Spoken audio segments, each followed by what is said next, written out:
Dis shalom à ton frère. Shalom. Shalom. Shalom. Shalom. Shalom. Shalom. Shalom. Dis-lui avec joie. C'est comme si tu n'as pas salué. Shalom. Shalom. Shalom, shalom, shalom. Shalom, shalom, shalom. Vous savez, la présence de Dieu apporte la paix. Regarde comment il y a tranquillité d'esprit. Est-ce qu'il ne mérite pas les cris de joie, le Seigneur? Oh! Il est vraiment merveilleux. Que le Seigneur vous bénisse tous. Je vous salue dans le nom de notre Seigneur. L'année des jubilés. Nous pouvons nous tenir debout pour lire la parole. Lévitique 25. Aujourd'hui, on ne commence plus au verset 1er. Directement au verset 8. Parce que nous avons déjà l'idée. Aujourd'hui, je vais prendre le temps de parler calmement. Parce que l'onction monte très fort. L'Éternel parla à Moïse. Verset 8 directement. Verset 1, on a déjà compris. Tu compteras 7 sabbats d'année, 7 fois 7 années, et les jours de ces 7 sabbats d'année feront 49 ans. Dès que nous allons finir la lecture, frère Isaac va nous donner le calcul pour faciliter ceux qui n'étaient pas là. Le 10e jour du 7e mois, tu feras retentir le sang éclatant de la trompette. Le jour des expiations, vous sonnerez de la trompette dans tout votre pays. J'ai expliqué que le jour des expiations, c'était une fois par an. Alléluia. Nous connaissons l'histoire. Dieu avait dit que le sacrificateur devait prendre 2 boucs. Il allait jeter les sorts. Un bouc était considéré comme de l'Éternel et un autre comme d'Azazel. On devait prendre les boucs de l'Éternel, le donner en sacrifice. C'est lui qui allait mourir. Il était comme le bouc expiatoire. On devait prendre les boucs d'Azazel. Le sacrificateur devait mettre le péché du peuple sur ces boucs-là. Le bouc Azazel. Et on allait le chasser dans le désert pour aller loin avec le péché du peuple. Ce qui montrait que le péché du peuple déposé sur les boucs Azazel, chassé dans le désert, il emportait le péché au loin.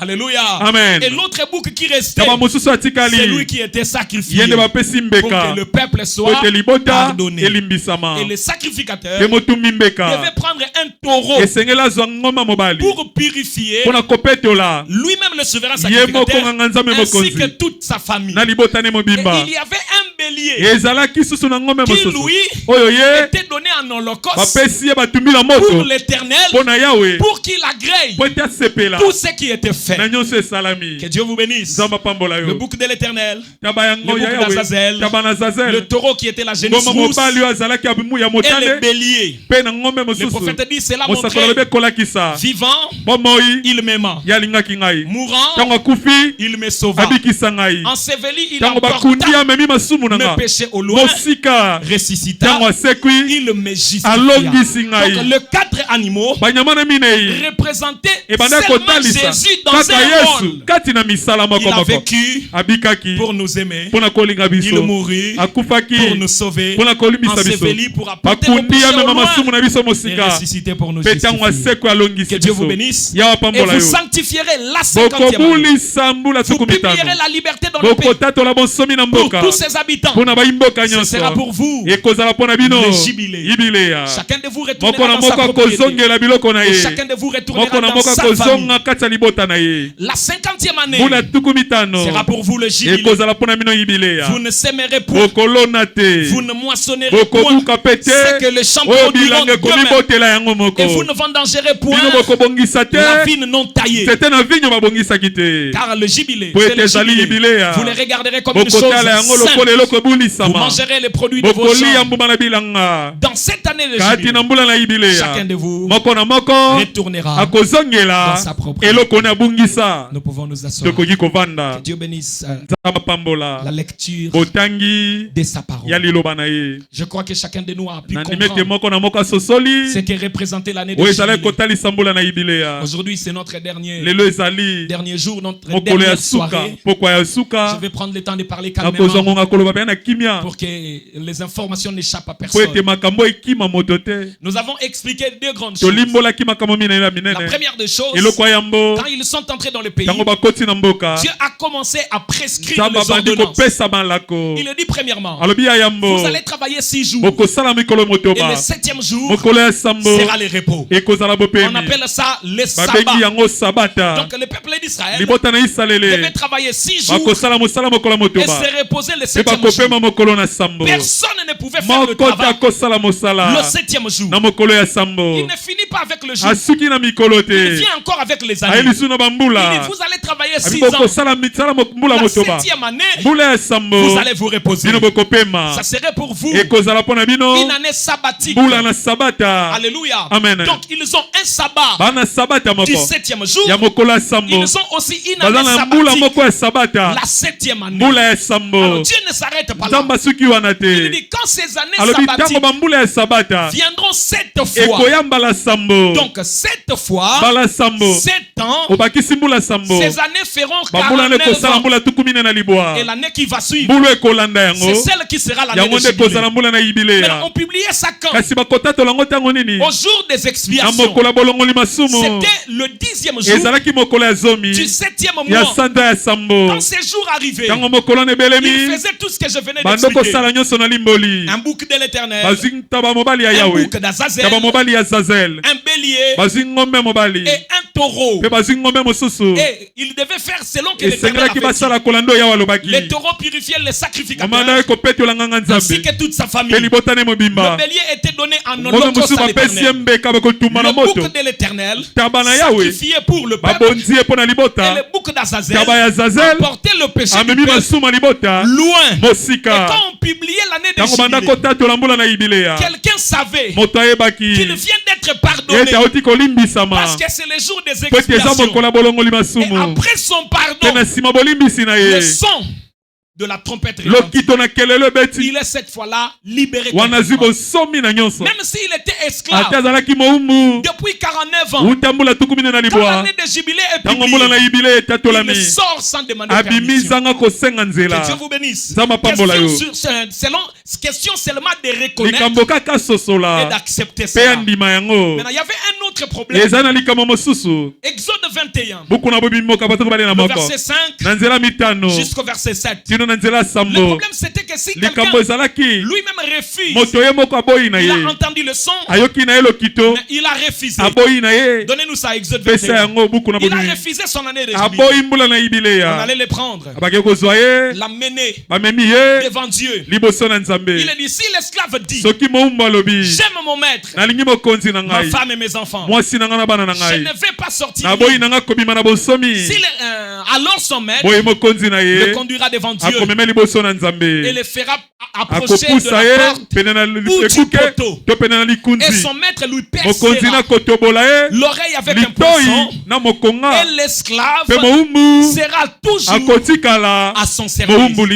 J'ouvre une petite parenthèse que je vais bien approfondir un autre jour. Vous ne verrez jamais sur la terre le fait de percer l'oreille si ce n'est ici. C'est ici que ça commence. Le fait de percer l'oreille, ça montrait l'esclavage à perpétuité. Je ferme cette parenthèse.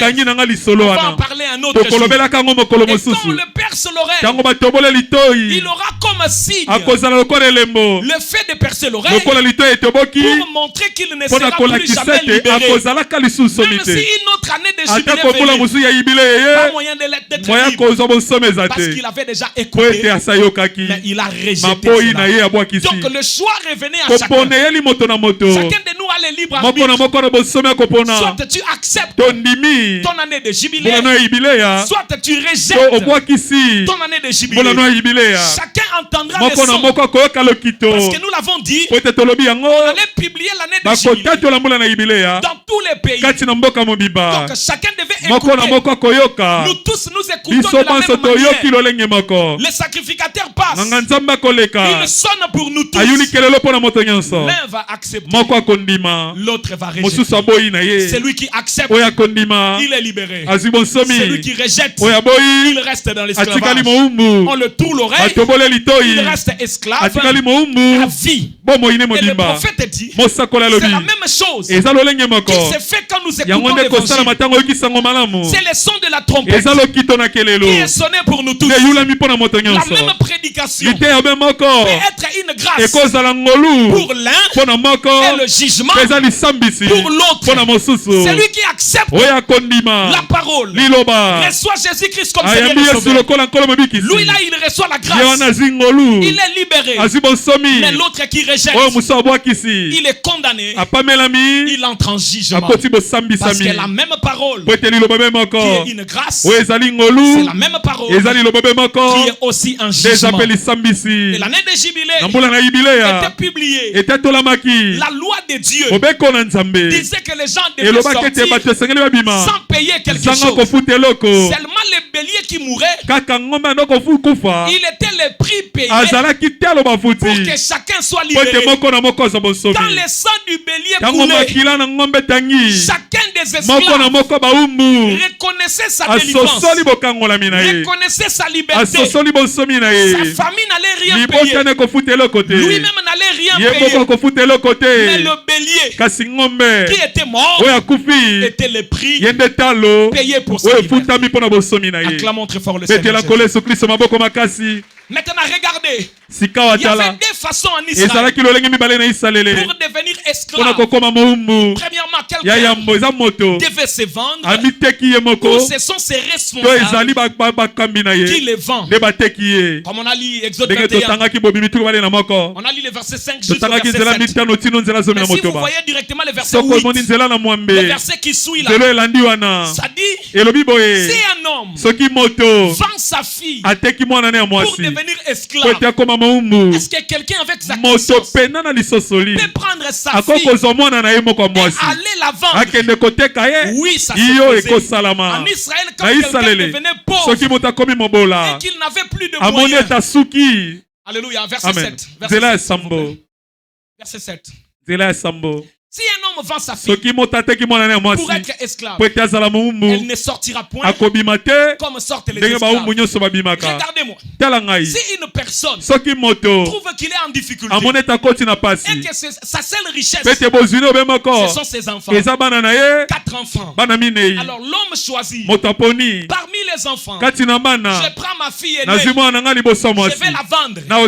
Comme ça nous aurons l'argent pour vivre avec le 3 Comment ça faisait mal. Et l'homme vient, vend sa fille, on lui donne un peu d'argent. Peut-être qu'ici il n'y avait pas de pièces, on lui donne des bœufs en échange. Et quand il aura ses bœufs, les bœufs vont produire du lait, il va vendre le lait, il aura de quoi manger. C'était pitoyable.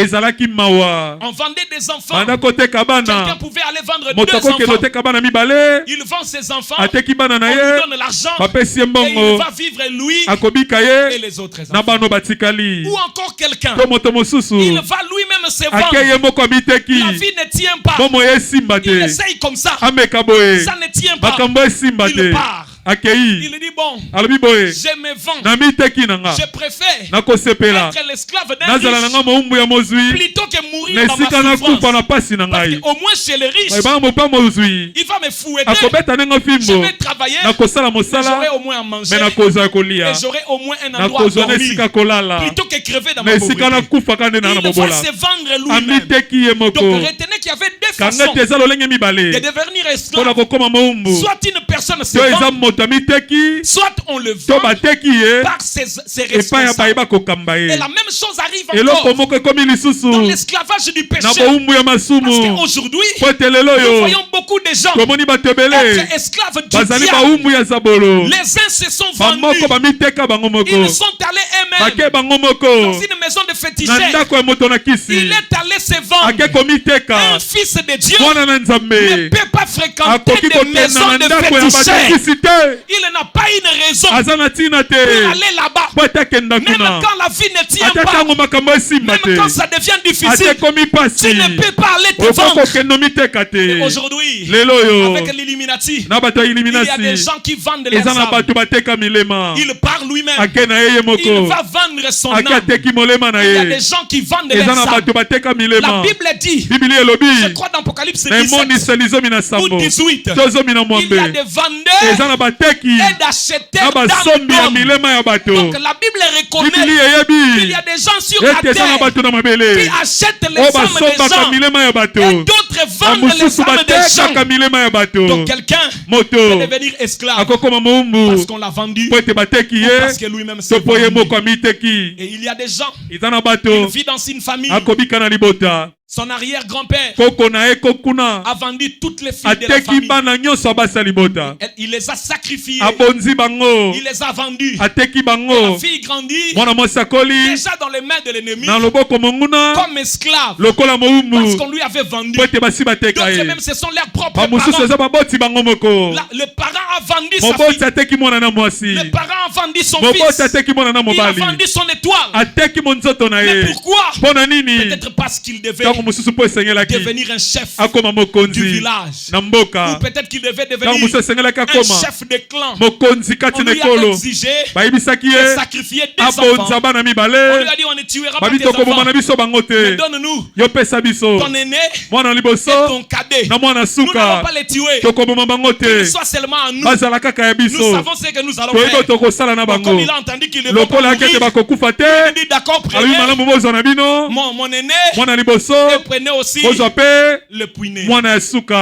Alléluia. Amen. Et l'enfant se retrouve vendu. Il est déjà entre les mains de l'ennemi. Ça faisait mal d'entendre ça. Mais nous tous ici, nous qui sommes noirs, nous n'oublions pas. Il y a eu un temps où les noirs étaient vendus. Rabana m'en parle. Donnez-nous l'écriture que je vais donner. Alléluia. Amen. L'écriture que je vais donner maintenant. Agneau et la colombe. 17 septembre 1956. Donnez-moi le paragraphe 17. Il y a eu un temps où le noir était vendu. Il y avait des blancs, des marchands d'esclaves. Les marchands d'esclaves, un marchand c'est un acheteur et un revendeur. Mais qu'est-ce qu'ils faisaient? Ces gens-là quittaient leur pays. Ils quittaient le nord. Ils venaient jusqu'ici en Afrique. Ils achetaient des esclaves. Et ils allaient avec eux. Ils allaient les revendre. Vous voyez comment on fait? Quelqu'un va dans les grands bandounou. Il achète des boucs. Il achète des brebis. Et il vient revendre ici à Kinshasa. Et il a des bénéfices. Quelqu'un va là-bas dans les grands bandounou. Il achète des vaches. Il vient revendre à Kinshasa pour avoir des bénéfices. Parce que là-bas, dans les fins fonds, c'est dans des prix un peu réduit. Et quand il viendra ici, c'est très cher. D'autres les vendent par kilo, d'autres les vendent directement. C'est ce que les marchands d'esclaves faisaient en ce temps-là. On venait en Afrique, on achète des noirs, comme on peut acheter une vache, comme on peut acheter un bouc, et on allait avec eux dans le nord pour aller les revendre. On achetait peut-être ici à $30 pour aller vendre là-bas à 1000 livres sterling. Quel bénéfice ces gens-là faisaient. Et il y avait des gens qui avaient besoin d'esclaves. Il y a quelques temps dans les signes, on achetait des esclaves. Les négociants passaient, les achetaient comme on achète une voiture d'occasion. Très mal. On achetait des hommes et des femmes comme on achète aujourd'hui des voitures dans un parking. Et ils achetaient les esclaves. Descendez. Et un négociant est passé par une plantation. Il a dit combien d'esclaves avez-vous?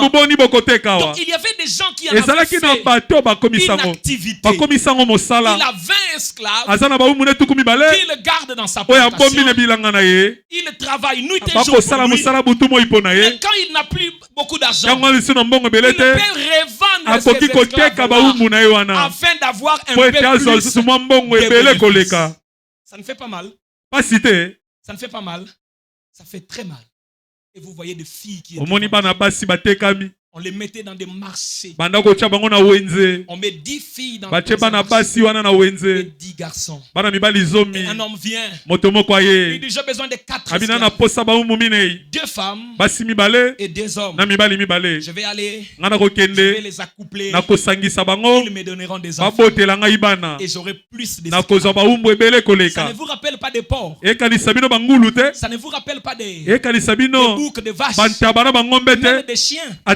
C'est ce que les gens font aujourd'hui. Donnez-moi un mâle, donnez-moi une femelle. Il y a peu de temps ici, j'avais des cailles à la maison. Des cailles, des oiseaux de cailles. Il fallait acheter un peu de mâles, beaucoup de femelles. Comme ça, ces mâles va féconder ces femelles. Et là, vous aurez des œufs et vous aurez plus de cailles. Et ces gens faisaient ça maintenant avec des êtres humains comme toi et moi. Il vient dans un marché, il achète des mâles et 10 femelles. Ça les démale. Il faut engosser les 10 femelles pour avoir plus d'esclaves chez lui. Et s'il a des esclaves là, il commence à vendre ceux qui sont adultes pour garder ceux qui grandissent là, afin de les revendre plus cher. Compliqué. Et un homme pouvait venir avec son argent. Il commence à observer l'esclave.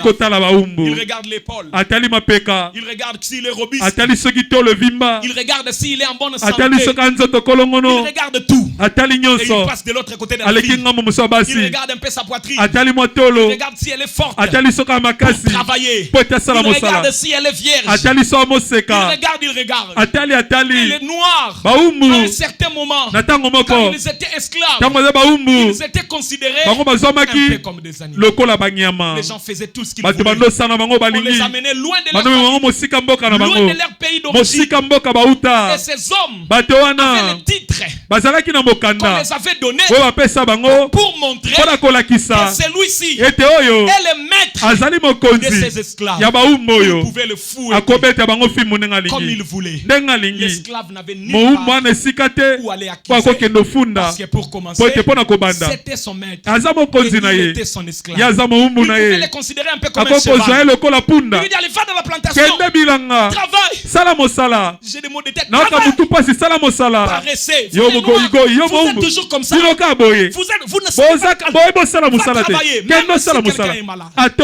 Il n'a pas dit. Parce que les esclaves n'avaient personne pour les défendre. Dans le nord,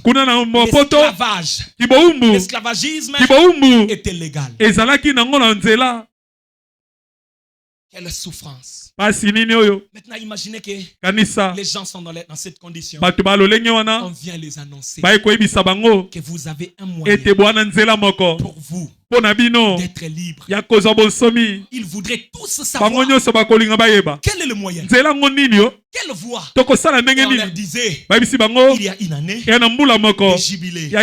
Cette année c'est l'année prochaine. Quand ça arrive, vous tous vous serez libres. Imaginez la joie qu'auraient ces esclaves de savoir que dans peu de temps ils seront libérés. Ou encore on leur dit le 10e jour du 7e mois, alors que vous êtes au 5e mois, à la fin du 5e mois, bientôt là, on va publier l'année. Et si vous entendez, vous devenez libre.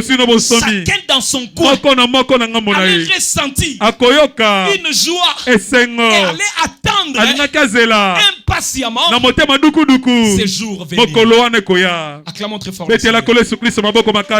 L'esclavage des Noirs, quand vous pensez à ça, vous verrez que ça fait très mal. On peut se soucier de Noirs et on peut se dire heureusement l'esclavage a pris fin. Mais l'esclavagisme continue.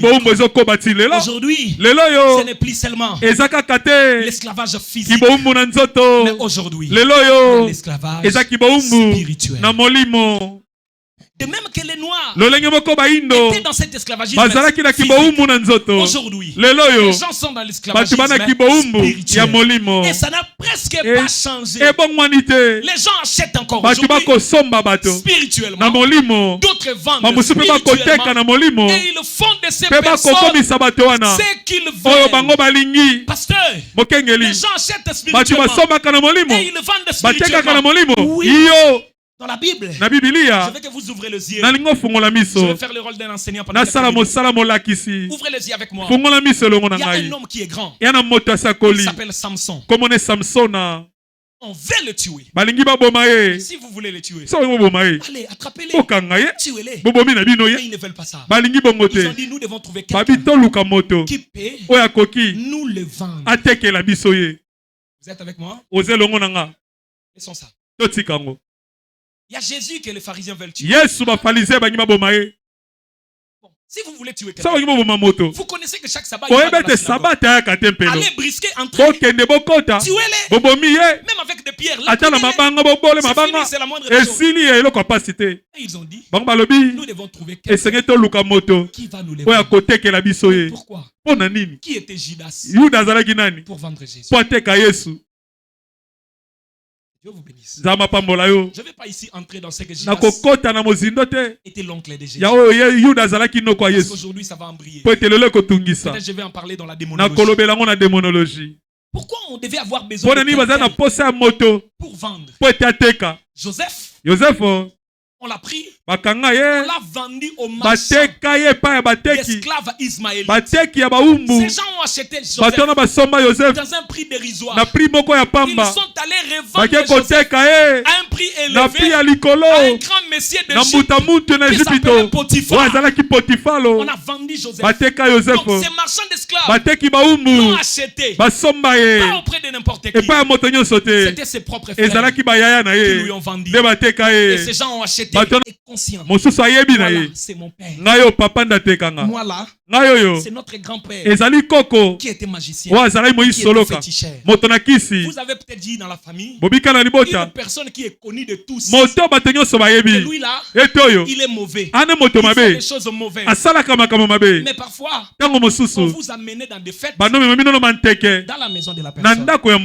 Vous mangez, vous buvez, vous dormez. Peut-être c'est vous l'enfant chéri de cette personne-là. On vous amène. Et là, papa qui vous amène là-bas n'avait pas un mot à dire. Parce que c'est cette personne qui donnait l'argent. Les grands frères t'amenaient là-bas parce qu'eux aussi, rien à dire. On leur donnait tout. Et vous avez été. Il y a des gens qui sont conscients de ça. Quand ils marchent là partout, il se dit, ni tété, cet oncle-là, je serai très loin de ma vie. Il est conscient qu'il a été vendu. Et lui là, on lui a donné quelque chose. Peut-être qu'on lui a donné seulement l'autorité d'être chef du clan. Mais titre est chef des clans. Titre ya chef de famille décideur na bamatanga. Yangwana nde loko baneko sepelisa ye. Makezwa vina yo eza précieuse. Vina yo oyo tangu mususu yonde motonzamba memaki po longola ye na pasi. Andimi na ye a vendre yo. Mais ye azwa na ye kaka bokonzi peut-être ya molili na fibo ya sufraka. Bapesi ye kaka classe ya likolo na kindoki. Mais na boye azo souffrir. Yo mutu fo longola na souffrance. Ateka étoile na yo. Na ya kufi na pasi. Pour ateki bateau, il fallait basungaye. Vous savez. Oui. Si. Spirituellement, quelqu'un n'a pas pu encore comprendre certaines choses. Il peut se glorifier. Il peut dire sur sa vie. Mais l'esclavagisme va les retenir.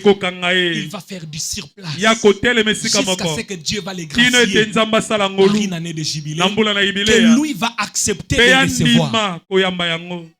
Et pour accepter l'année de jubilé, il faut aussi être humble, parce que ça peut venir et vous dites non, c'est pour eux. C'est pour eux. Moi, je suis quelqu'un de... Alors que, en réalité, et toi, tu es concerné. D'ailleurs, ça devait être d'abord pour toi, avant que ça soit pour eux. Mais l'orgueil peut t'amener à te dire, non, vous savez, nous, et quand tu penses à toi là, tu restes encore dans l'esclavage. Jusqu'à ce que l'oreille sera trouée. Tu iras de délivrance en délivrance. De délivrance en délivrance. Et un jour, tu vas dire, vous voyez la grande église nouvelle moi, depuis que pasteur Jésus avait commencé, ils nous ont fait des délivrances. Depuis l'époque du pasteur Thomas, quand il était chef de département de délivrance, moi j'ai commencé mes délivrances à ce temps-là. Mais quand on regarde la vie, tu es encore esclave. Pas de mouvement. L'esclavage est la mauvaise chose qui peut exister. Écoutez, Jean chapitre 8, verset 32 à 36. Les pharisiens et les juifs ici disaient à Jésus qu'ils étaient fils d'Abraham. Ils disaient à Jésus qu'ils étaient postérité d'Abraham. Jean 8, le verset 32 à 36. Revenez tout simplement aux écritures que j'avais données. Parce que tout ce que je vais enseigner, c'est ce que j'ai prévu. J'ai dit. Que Dieu vous bénisse. Jean chapitre 8, le verset 32 à 36. Comme ça traîne là-bas, on peut lire ça. Je mets ça ici dans la Bible. Écoutez ce qu'il dit. C'est Jésus qui parle. Et il ne voulait pas croire. Le verset 32, il dit, vous connaîtrez la vérité, et la vérité vous affranchira. Ils lui répondirent, nous sommes la postérité d'Abraham, et nous ne fûmes jamais esclaves de personne. Jésus vous dit, vous connaîtrez la vérité, et la vérité vous affranchira. Et vous vous dites que vous n'êtes pas esclaves. Il dit, nous sommes postérité d'Abraham, et nous ne fûmes jamais esclave de personne. Comment dis-tu vous deviendrez libre? Non. Vous là, dans le passé, vous étiez d'abord. Ils ont dit, nous ne fûmes jamais. Non. Vous fîtes esclaves des Égyptiens. Amen. Vous avez oublié l'histoire. Et le Jésus qui vous parle, il trouve que maintenant, vous êtes esclaves du diable, liés par le péché. Il dit en vérité, je vous le dis. Les répliqua Jésus. Quiconque se livre au péché est esclave du péché. Les Juifs ont oublié l'histoire. Ils ont dit, au passé simple, nous ne fîmes jamais. Non, vous fîtes. Or, l'esclave ne demeure pas toujours dans la maison. Ici, Jésus affirme encore qu'ils le sont. Non seulement qu'ils le firent, mais ils le sont aussi. L'esclave ne demeure pas toujours dans la maison. Mais le Fils, il demeure toujours. Si le Fils vous affranchit, vous serez réellement libre. Quand c'est Jésus qui vous parle, ayez toujours l'attitude d'humilité, d'accepter votre condition. L'esclavage des Noirs était la mauvaise chose. L'esclavage des enfants d'Israël était la mauvaise chose. L'esclavage d'aujourd'hui est encore la mauvaise chose. Abraham est allé dans le zoo de Cincinnati. Il arrive là. Il voit une cage. Il entendait de bruit. Quand il s'est approché, il voit un aigle. Un grand aigle dans cette cage. Qu'est-ce que faisait cet aigle? Il regardait le ciel. Il regardait le ciel parce qu'il est appelé à vivre là-bas, dans les hauteurs. Sa place n'est pas dans la basse-cour, moins encore dans la cage. Sa place c'est dans les airs. Il regardait, mais pas moyen d'accéder. Il a pris du recul un peu pour prendre l'élan. Il bat ses gros ailes. Il essaye de s'envoler. Il se cogne dans cette cage. Il retombe. Et il avait le sang partout. Parce qu'il essayait de se libérer. Mais la cage était enfermée. Quand le prophète est arrivé, il regarde l'aigle. Il a eu pitié de lui. Il dit, je n'aime pas voir quelque chose dans l'esclavage. Il dit, si j'avais de l'argent, j'allais payer pour racheter l'aigle. Parce que l'unique moyen de libérer cet aigle, il fallait le racheter. Parce que les gens du zoo l'avaient retenu parce qu'ils l'avaient acheté. Donc quelqu'un a accepté de le vendre. Ou ils l'ont attrapé. Comme le cas de cet aigle-là, Madame dit, ces gens l'avaient tendu un piège et ils l'ont attrapé. Comme Samson. On l'a d'abord tendu un piège par Delilah qui avait eu de l'argent et on l'a attrapé. Et beaucoup de gens ici, combien on a tendu de pièges? Vous avez été attrapé. Un homme t'a tendu un piège. Tu es tombé dans l'adultère. Tu es tombé dans l'impudicité. C'était un piège. Il n'y a pas une voix qui détruit les toits de personnes comme les rapports sexuels. C'est pourquoi quand on dit fuir l'impudicité, il faut fuir. Joseph avait la révélation. Il a fui.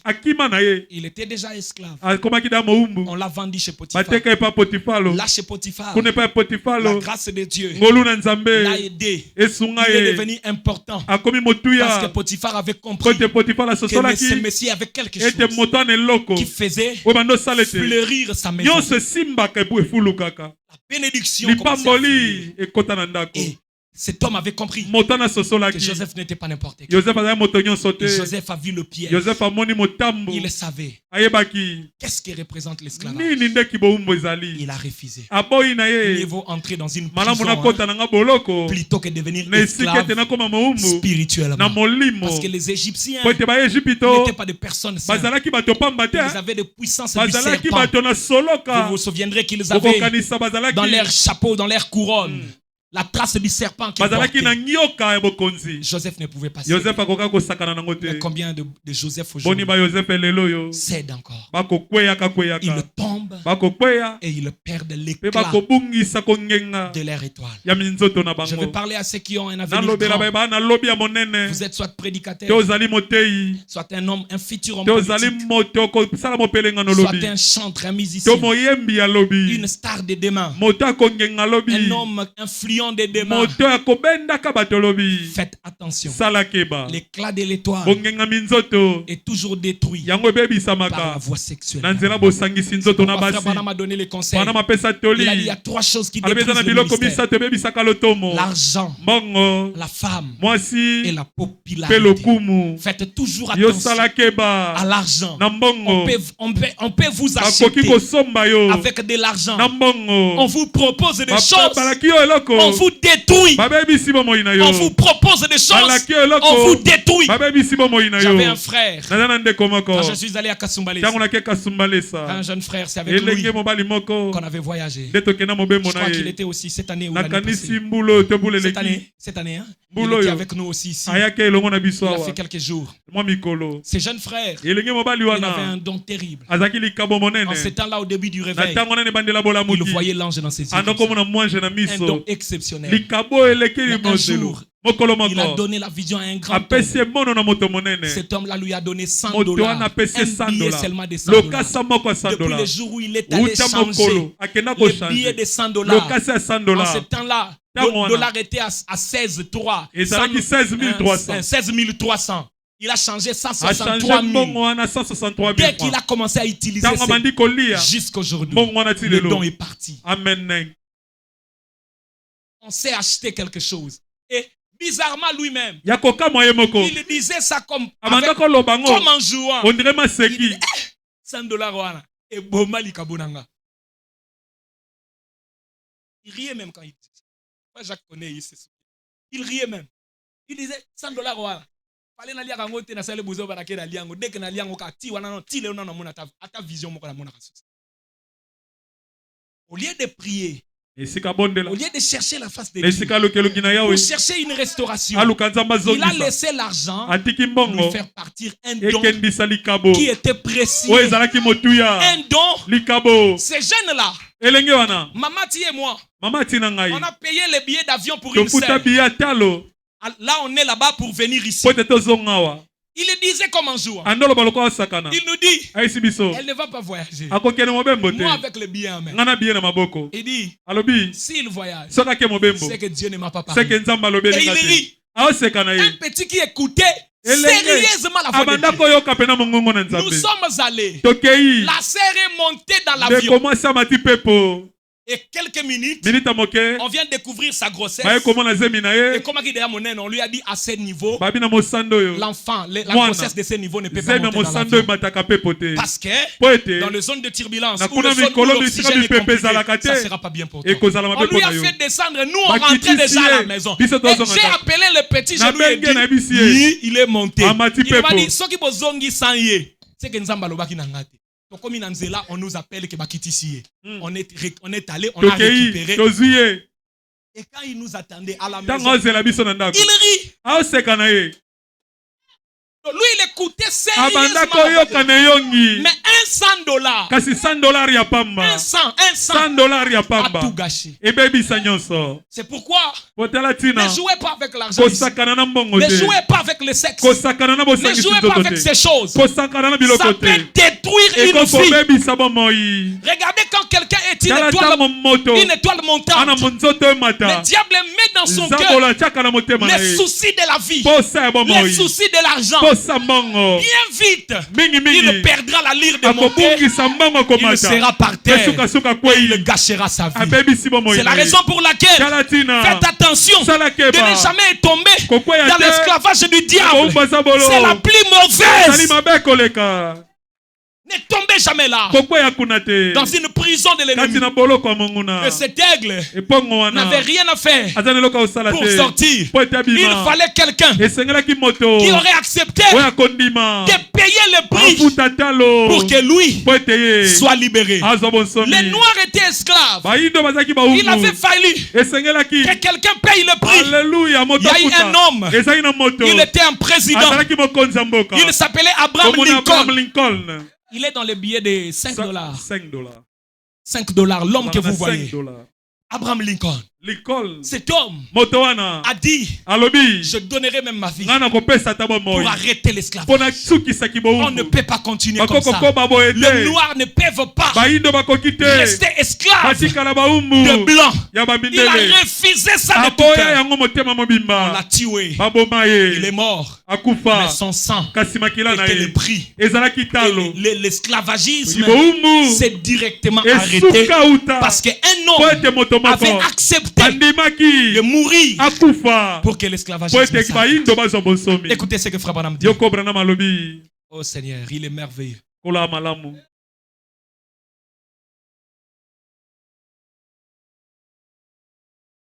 Est-ce qu'on peut acclamer le Seigneur?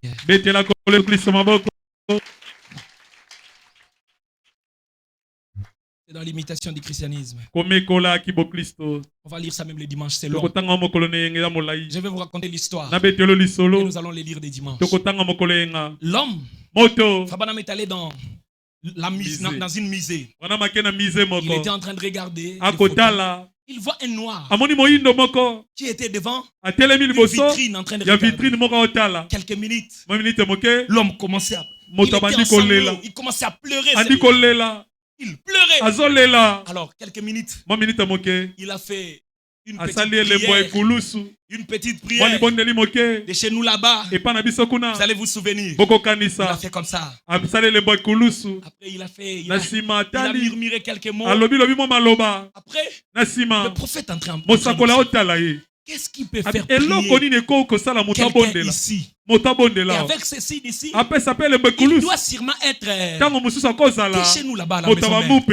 Mais maintenant, qu'est-ce qui lui fait prier ici? Frère Branham, regardez. Il ne comprenait pas. Il s'est approché. Il a dit, cher monsieur, oncle, nous appelons les gens d'Afrique oncle. Il dit, oncle, je t'ai vu prier et pleurer. Je suis un prédicateur baptiste. Est-ce que tu peux me dire ce qui t'a fait prier et pleurer? L'homme dit, il saisit Frère Branham dans la main. Il essuie les larmes. Il dit, je suis ému. Il dit, approche. Est-ce que tu peux regarder là-bas dans cette vitrine? Est-ce que tu ne vois pas? Le prophète regarde. Il dit, oh, je ne vois rien. Il dit, regarde l'habit que tu vois. Frère Branham dit, mais il y a quoi de mouvant? Regarde au milieu de l'habit. Vous savez, nous pouvons être à deux en train de regarder une personne. Moi je vois quelque chose, mais toi tu ne vois pas. Ça dépend de ce que tu vois quand tu regardes. L'homme, les yeux étaient fixés sur le sang, la tache du sang qui était dans l'habit. Et cette tache du sang lui a fait pleurer, lui a fait prier. Il dit au prophète, c'est la tache du sang. Et il dit, mais en quoi ça a quelque chose de mouvant? Il dit, tu vois ici, regarde comme ça, comme des cailloux.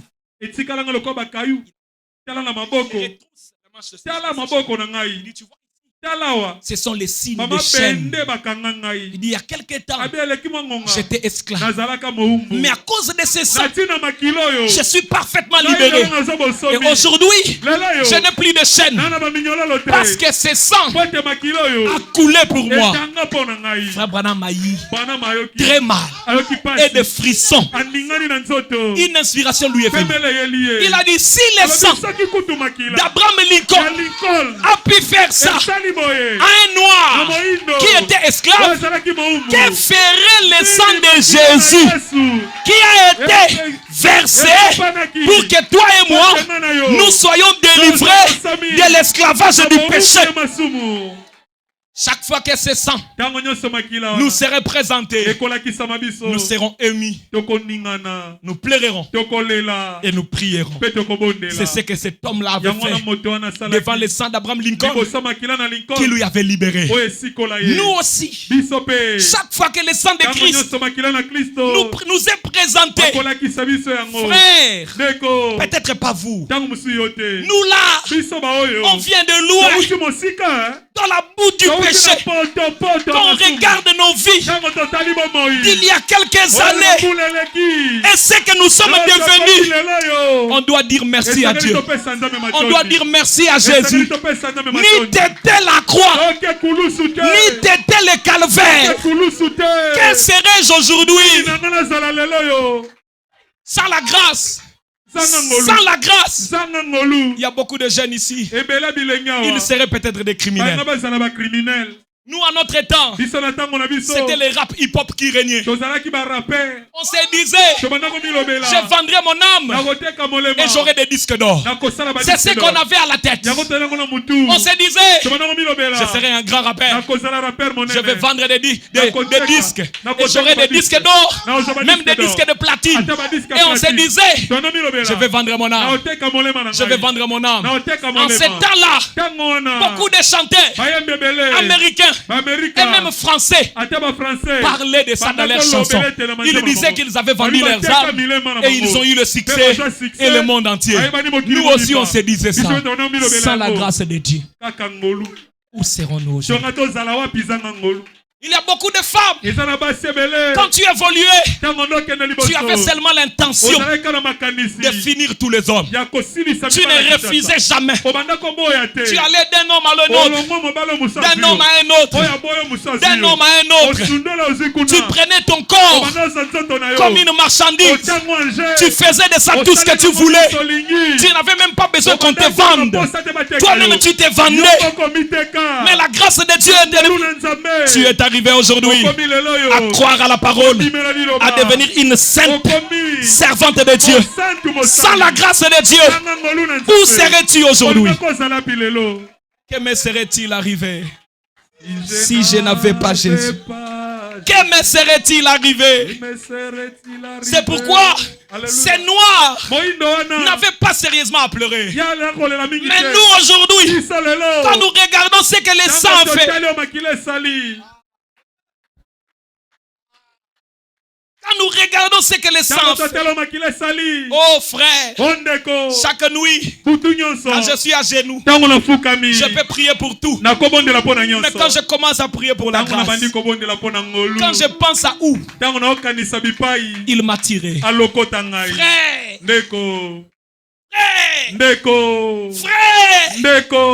peut-être que vous autres, il vous a tiré tout près là, tout près là. Nous là, aucun parent n'était chrétien.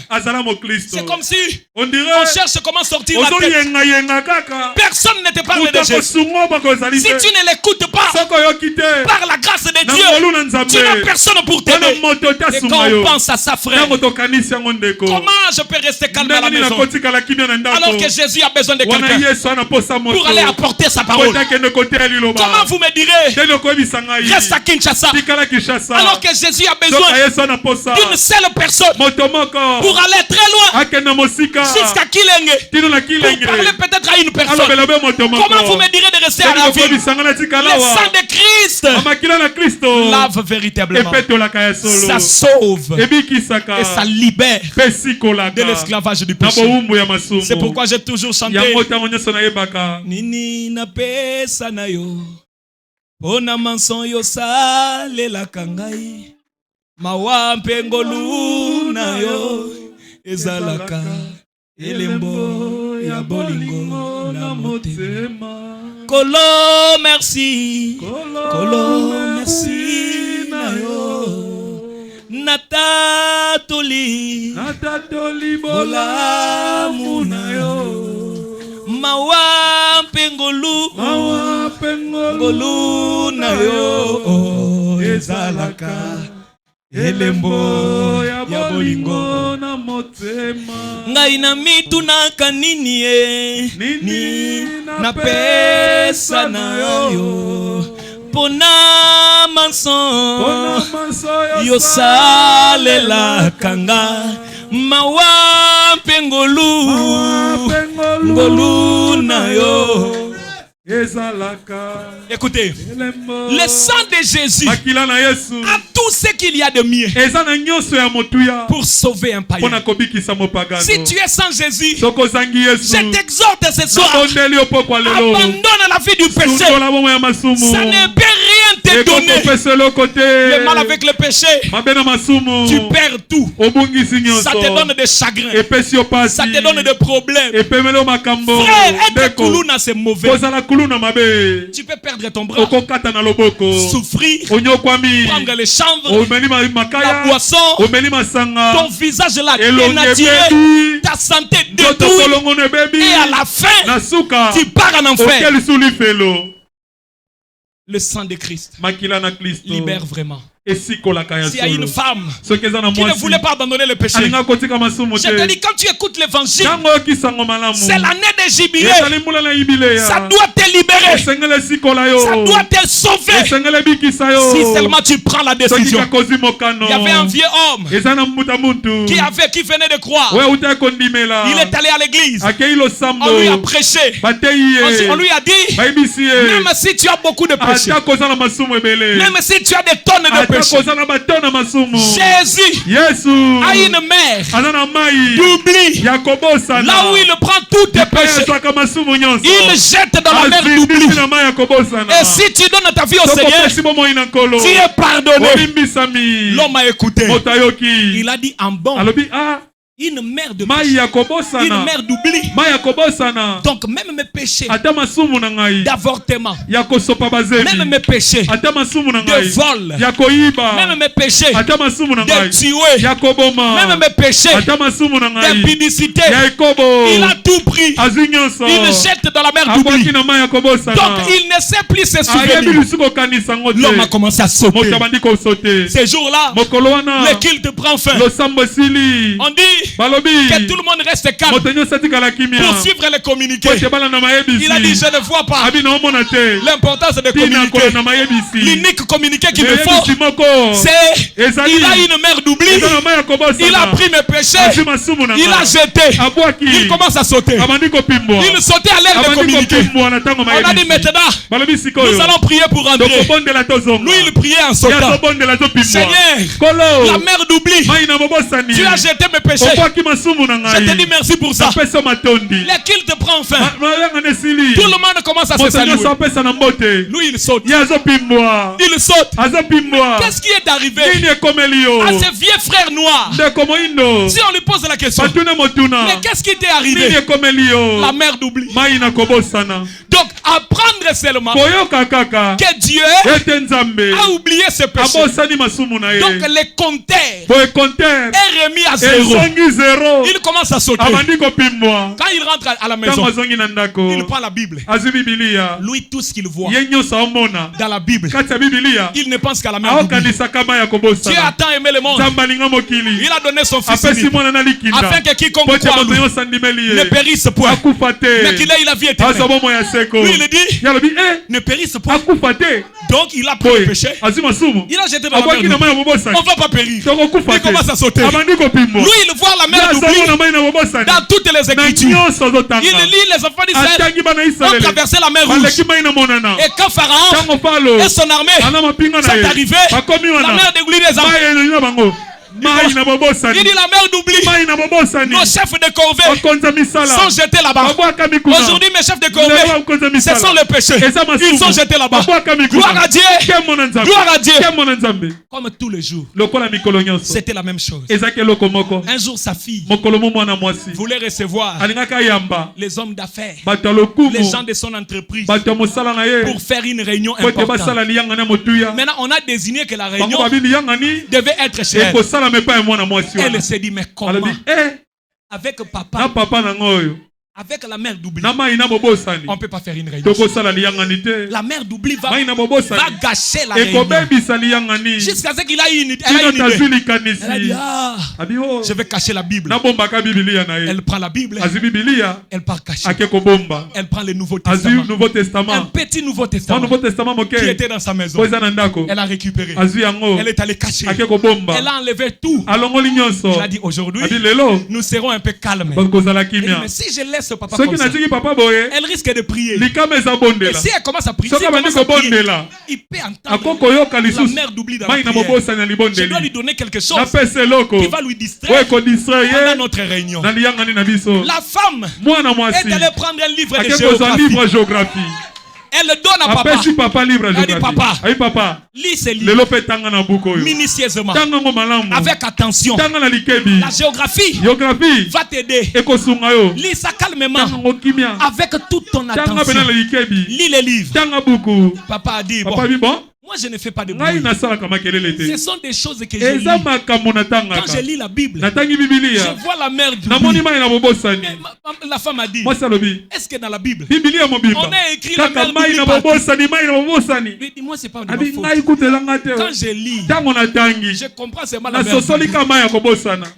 La mère d'oubli. La femme dit, bon, ça va aujourd'hui. L'affaire de la Bible, on ne le fait pas.